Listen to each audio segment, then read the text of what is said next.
Good morning, welcome to my channel MRP Vedic astro. ఈరోజు topic horoscope study of Shri Nara Chandrababu Naidu. Chandrababu Naidu గారి birth details public డొమైన్లో చూస్తే 27th April 1951 morning 6:30 AM Naravaripalle. So ఇది ఒకటి data. ఇంకోటి కూడా యాక్చువల్లీ 20th April 1950 అని కూడా ఉంది. బట్ చాలామంది ఆస్ట్రాలజర్స్ ఈ డేటా తీసుకున్నారు కాబట్టి నేను కూడా ఇదే డేటాతో అనాలిసిస్ చేస్తున్నాను. సో ఈ బర్త్ డీటెయిల్స్ ప్రకారంగా చంద్రబాబు నాయుడు గారి జాతక చక్రం అనేది ఎలా ఉందంటే, ఆయనది మేషలగ్నం అయిందన్నట్టు. Okay, Aries ascendant. సో లగ్నంలో అసెండెంట్లో ఆర్ ఏరీస్లో 3 గ్రహాలు ఉన్నాయి. అవి ఏంటి? బుధుడు, రవి, తర్వాత కుజుడు, Mercury, sun and Mars, 3 planets. So ఈ 3 ప్లానెట్స్ లగ్నంలో ఉన్నాయి.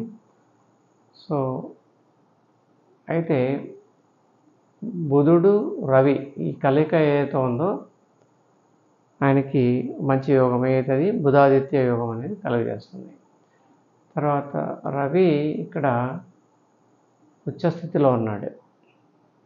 సో కాబట్టి ఫలితాలు బాగా ఉండొచ్చు. అంతేకాకుండా రవి పంచమాధిపతి. సో ఈ బుధాదిత్య యోగం అనేది చాలా స్ట్రాంగ్గా ఉంటుంది అన్నట్టు. అంటే యోగం అది ఏ దశ అంతర్దశ వచ్చినప్పుడు ఫలితాలు బాగా ఇస్తుంది.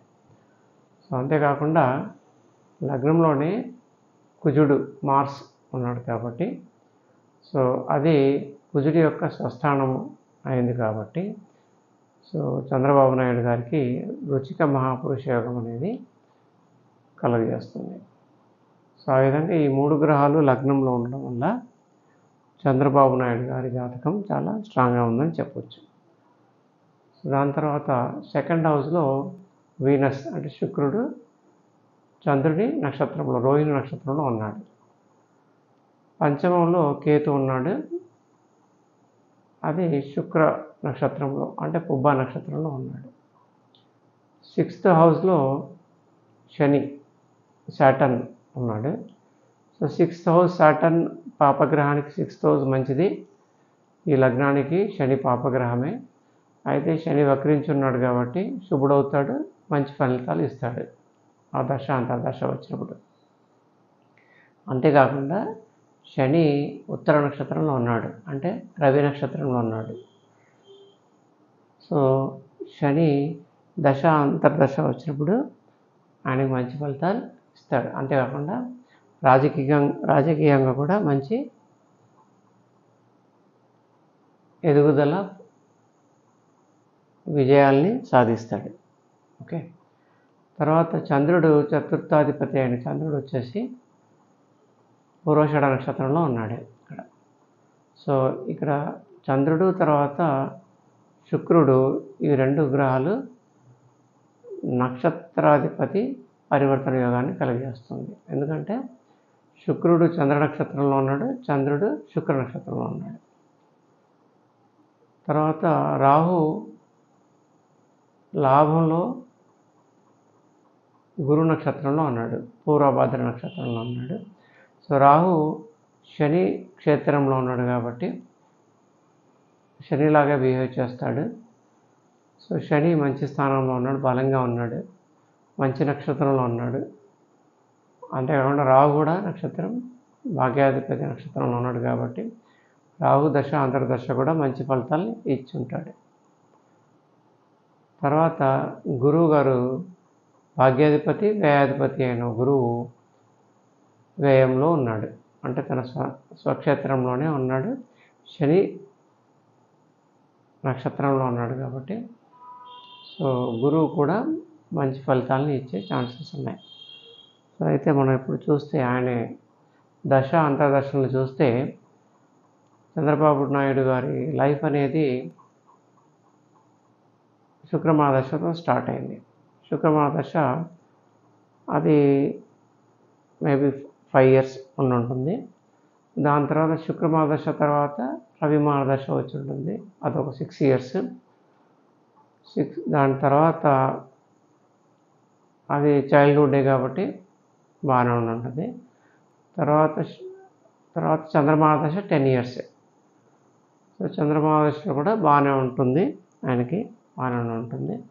చంద్రమహర్దశ తర్వాత కుజమహర్దశ అనేది కరెక్ట్ టైంలో అంటే 20 ఇయర్స్ క్రాస్ అయిన తర్వాత వచ్చి ఉంటుంది. సో అందువల్ల కుజమహర్దశ, కుజుడు లగ్నంలో ఉన్నాడు, స్వక్షేత్రంలో ఉన్నాడు కాబట్టి వృశ్చిక మహాపురుష యోగం అనేది యాక్టివేట్ అయి ఉంటుంది. అందువల్లే అప్పుడు ఆయన పొలిటికల్గా ఎదిగి ఫస్ట్ టైం ఎమ్మెల్యేగా పోటీ చేసి గెలిచాడు. సో అది ఆయనకి ఫౌండేషన్. పొలిటికల్ లైఫ్ అనేది వృశ్చిక మహాపురుష యోగము ఆ దశలోనే జరిగి ఉంటుంది. కుజమహర్దశ తర్వాత రాహు మహర్దశ. రాహు కూడా మంచి స్థానంలో ఉన్నాడు, నక్షత్రం కూడా బలంగా ఉంది కాబట్టి రాహు మహర్దశలో కూడా ఆయనకి ఫలితాలు బాగా వచ్చి ఉంటాయి. సో రాహు మహర్దశ తర్వాత గురు మహర్దశ. సో గురు మహర్దశ కూడా బాగానే ఉంటుంది, ఎందుకంటే భాగ్యాధిపతి గురువు శని నక్షత్రంలో ఉన్నాడు కాబట్టి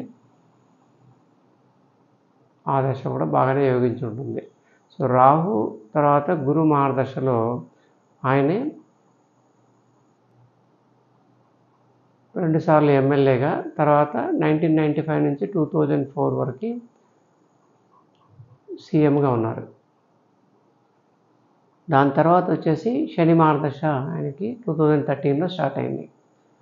సో 2013లో శని మహర్దశ స్టార్ట్ కాగానే 2014లో ఆయన ఎలక్షన్లో గెలిచి చీఫ్ మినిస్టర్ ఆఫ్ ఆంధ్రప్రదేశ్గా ఎన్నికయ్యారు 2014 to 2019. 2019లో ఆయన ఎలక్షన్స్ గెలవలేకపోయారు, మేబీ బికాస్ అప్పుడు శని కేతు నడుస్తుంది కాబట్టి. సో ఇప్పుడు 2024లో చూస్తే ఇప్పుడు శని చంద్ర అంతర్దశ నడుస్తుంది. చంద్రుడు చతుర్థాధిపతి, ఈ లగ్నానికి శుభుడు, తర్వాత భాగ్యస్థానంలో ఉన్నాడు, గురువుతో గజకేసరి యోగం అనేది కలగజేస్తున్నాడు. కాబట్టి ఇప్పుడు ఆయనకి ఫలితాలు బాగానే ఉండొచ్చు. సో ఆయనకి ఎలక్షన్స్లో గెలిచే అవకాశాలు కూడా ఉన్నాయి, బాగానే సీఎం కూడా అయ్యే ఛాన్సెస్ కూడా ఉన్నాయి. కాకపోతే ఇంతకుముందు మనం వీడియో చేసాం కదా జగన్మోహన్ రెడ్డి గారిది. జగన్మోహన్ రెడ్డి గారి జాతకం కూడా స్ట్రాంగ్గానే ఉంది కాబట్టి ఈక్వల్గా. సో ఇద్దరు టీడీపీ తర్వాత జగన్మోహన్ రెడ్డి పార్టీ, ఇవి రెండు కూడా 144 స్థానాల్లో పోటీ చేస్తున్నారు ఎమ్మెల్యేకి, అసెంబ్లీకి. సో ఆ 144లో వీళ్ళకి 50-50 విజయం ఉండొచ్చు. అంటే 2-3 స్థానాలు అటు ఇటు, అంటే 75-69 అట్లా ఉండొచ్చు. ఒక పార్టీకి టీడీపీకి 75 అయితే చంద్రబాబు నాయుడు గారికి, జగన్కి 69 రావచ్చు. ఆ జగన్కి 75 అవుతే చంద్రబాబు నాయుడు గారికి 69 రావచ్చు. అయితే వీళ్ళ విజయం అనేది మీ డిపెండ్ ఆన్ మిగతా 2 పార్టీలు, వీళ్ళ భాగస్వామ్య పార్టీలు ఏదైతే ఉన్నాయో టీడీపీకి, జనసేన, బీజేపీ, ఈ 2 కలిసి 31 స్థానాల్లో పోటీ చేస్తున్నారు. జనసేన 21, బీజేపీ 10 స్థానాలు, అసెంబ్లీ స్థానాల్లో పోటీ చేస్తున్నారు. కాబట్టి ఆ 31 స్థానాల్లో గెలుపు ఎవరిది, దాన్ని బట్టి చంద్రబాబు నాయుడు గారు సీఎం అవుతారా కాదా అనేది డిసైడ్ కావచ్చు. అది మనము పవన్ కళ్యాణ్ గారి జాతకం చూస్తే కొంతవరకు అర్థం కావచ్చు. మేబీ నెక్స్ట్ వీడియోస్ మనం చూద్దాం. ఓకేనా? Thank you and thank you for watching the video.